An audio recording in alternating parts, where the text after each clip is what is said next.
Salut, j'espère que tu vas bien.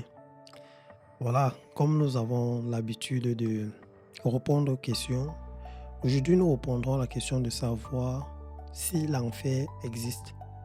Si je dois répondre rapidement, je dirais oui. Selon la Bible, l'enfer existe.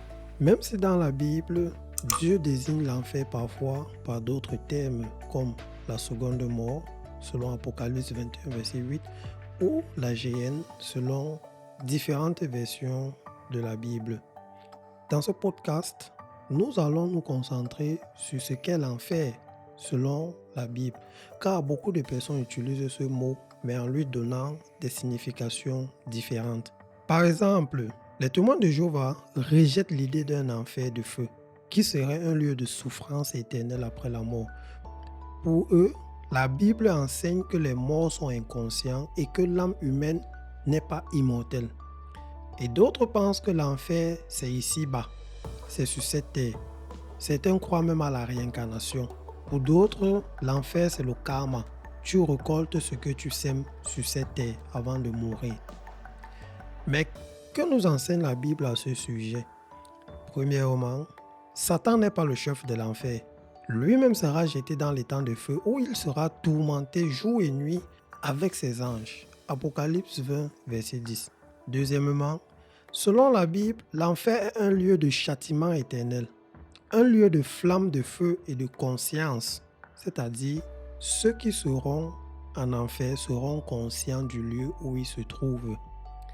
Et l'enfer, c'est le lieu où Dieu manifestera sa colère contre ceux qui n'obéissent pas ou ceux qui n'ont pas obéi à l'évangile, selon 2 Thessaloniciens chapitre 1, versets 8 à 9. Troisièmement, l'enfer sera un lieu de fournaise de feu où il y aura des pleurs et des grincements de dents. Matthieu 13, verset 50. Quatrièmement, l'enfer, c'est aussi les ténèbres du dehors, selon Matthieu 22, verset 13. Cinquièmement, c'est un feu qui ne s'éteindra pas, selon Marc 9, verset 43. Sixièmement, c'est un lieu où le ver, dont les petits animaux là, rongera sans fin les hommes. Ésaïe 66, verset 24. Donc avec ce que nous venons de citer, selon la Bible, nous pouvons conclure même déjà à ce niveau que bibliquement, l'enfer existe et ce ne sera pas un lieu de paix, ce ne sera pas un lieu de joie ou encore un lieu de bonheur. Parce que j'ai déjà eu à causer avec un monsieur, plusieurs personnes, mais je prends juste les mots d'un monsieur qui m'avait marqué, où il disait, pour lui, il préfère aller en enfer parce que ce sera un lieu bondé de personnes. Et là-bas, il aura la possibilité de voir beaucoup de personnes s'amuser et tout. Au lieu d'aller au paradis, un lieu où ce sera peu de personnes et il n'y aura pas, chacun ne pourra pas faire ce qu'il veut.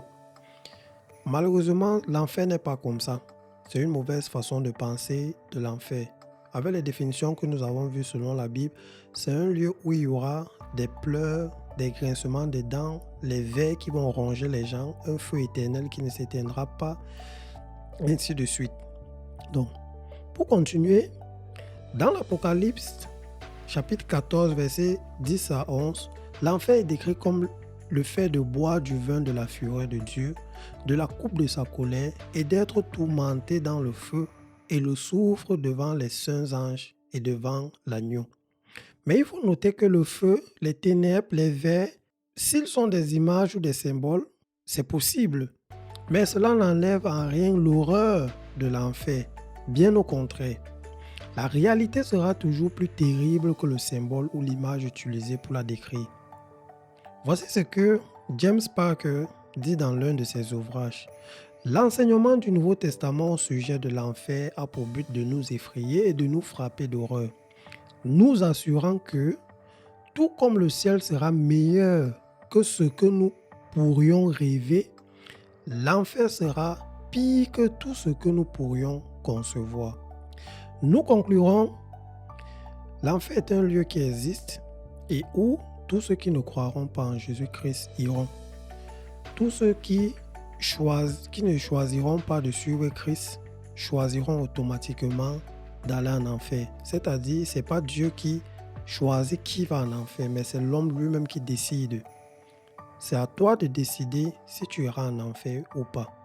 Du moment où tu es vivant, Dieu te donne encore les possibilités de te repentir et de naître de nouveau afin d'obtenir le salut et échapper à l'enfer.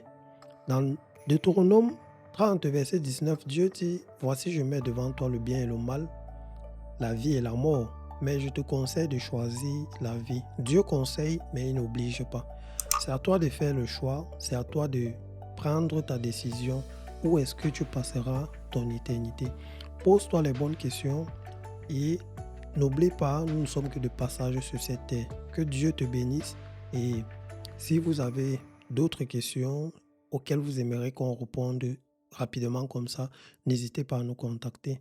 À la prochaine. Bye bye.